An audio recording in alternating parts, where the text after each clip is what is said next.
Welcome back students. Today we will learn about tense part 2. Part 1 में हमने indefinite के बारे में पढ़ा था. आज हम पढ़ेंगे continuous के बारे में. Let's start. Present continuous tense. पहले हम ये देखेंगे हम present continuous tense को हम पहचानेंगे कैसे. जिस वाक्य के अंत में रहा है, रही है, रहे हैं आता है वहाँ प्रेजेंट कंटिन्यूस टेंस होता है. जैसे वह गाना गा रहा है, वह खाना खा रहा है. जो काम आपका प्रेजेंट में आप कर रहे हो, इस तरह वह स्कूल जा रहा है, वह पढ़ रहा है, वह सो रहा है, वह खेलने जा रहा है. तो जो भी काम आपका कंटिन्यूस में चल रहा है तो हम वहाँ पे प्रेजेंट कंटिन्यूस टेंस होगा. कंटिन्यूस में हमेशा एक चीज़ याद रखना है कि इसमें वर्ब में आईएनजी का प्रयोग करते हैं. जैसे प्ले है तो प्लेइंग हो जाएगा, गो है तो गोइंग हो जाएगा, ईट है तो ईटिंग हो जाएगा, लाइक दिस. और सब्जेक्ट, हेल्पिंग वर्ब, ऑब्जेक्ट सभी में लगता है. इसमें helping verb is am are का प्रयोग करते हैं, सिंगुलर के साथ हम इसका प्रयोग करते हैं, आई के साथ हम एम का प्रयोग करते हैं और प्लूरल के साथ हम आर का प्रयोग करते हैं. सब्जेक्ट के अकॉर्डिंग जो भी आपको हेल्पिंग वर्ब लगाना है वो आप यहाँ से लगा सकते हो. जैसा कि अभी मैं बताया है. इसमें एक चीज़ और ध्यान देना है बच्चों कि प्रेजेंट कंटिन्यूस हो, पास्ट कंटिन्यूस हो या फ्यूचर कंटिन्यूस हो, सभी में वर्ब में आईएनजी लगेगा ही लगेगा. प्रेजेंट कंटिन्यूस का अभी हम स्ट्रक्चर देखते हैं. Subject plus helping verb plus verb में ING plus object. Helping verb जैसा कि मैंने आपको पहले ही बताया है, इज एम आर का प्रयोग करते हैं. For example,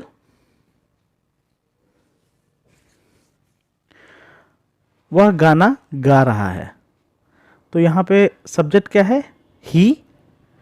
subject plus helping verb plus verb में आईएनजी प्लस ऑब्जेक्ट. तो सब्जेक्ट यहाँ पे ही है तो ही के साथ हेल्पिंग वर्ब क्या लगेगा? सिंगुलर है तो इज लगाएंगे. ही इज सिंग. सिंग में आईएनजी हो जाएगा तो सिंगिंग हो जाएगा. Singing a song. तो he is singing a song. अगर मैं गाना गा रहा होता तो I am singing a song होता था. तुम गाना गा रहे हो तो you are singing a song हो जाता. सब्जेक्ट के अकॉर्डिंग हम हेल्पिंग वर्ब को चेंज कर लेते हैं. Past continuous tense. जिस वाक्य के अंत में रहा था, रही थी, रहे थे आता है वहाँ पे पास्ट कंटिन्यूअस टेंस होता है. जैसे वह गाना गा रहा था, जो काम आपके पास्ट में जारी था. जैसे वह गाना गा रहा था, वह खाना खा रहा था, वह खेल रहा था, वह पढ़ रहा था, लाइक दैट. जैसा कि आपको मैंने लास्ट बताया है, कंटिन्यूअस से वर्ब में आईएनजी का प्रयोग करते हैं. इसमें हेल्पिंग वर्ब वॉज या वेयर का यूज करते हैं. सिंगुलर के साथ हम वॉज का प्रयोग करेंगे और प्लूरल के साथ हम वेयर का प्रयोग करते हैं.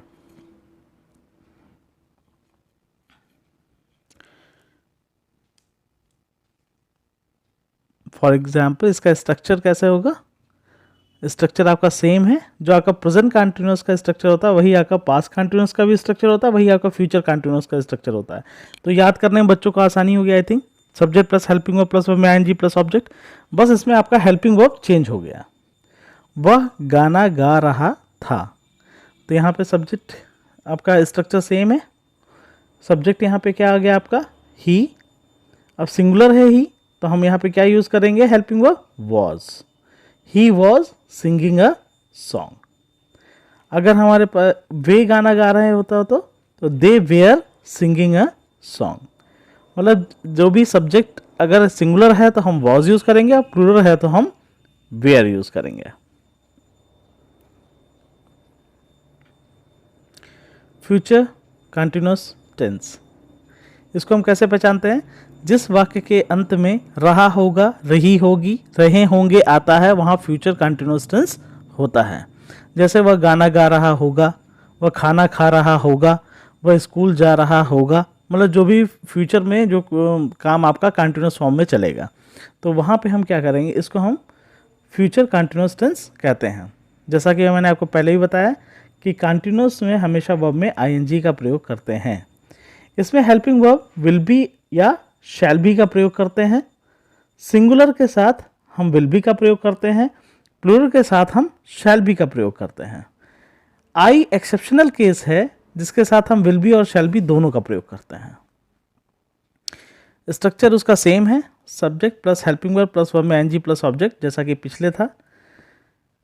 Present continuous, past continuous, future continuous, तीनों में स्ट्रक्चर सेम होता है। हेल्पिंग वर्ब का बस चेंज है, इसमें आपका हेल्पिंग वर्ब विल बी और शैल बी लगेगा। फॉर एग्जाम्पल, वह गाना गा रहा होगा, तो यहाँ पे स्ट्रक्चर सेम है, वह आपका ही हो जाएगा।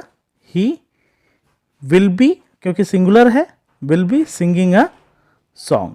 अगर ही के जगह अगर दे होता या वी होता तो वहाँ पे हम शैल बी लगाते। अगर आई होता तब भी हम शैल बी का प्रयोग करते, तो हम विल बी का प्रयोग नहीं करते।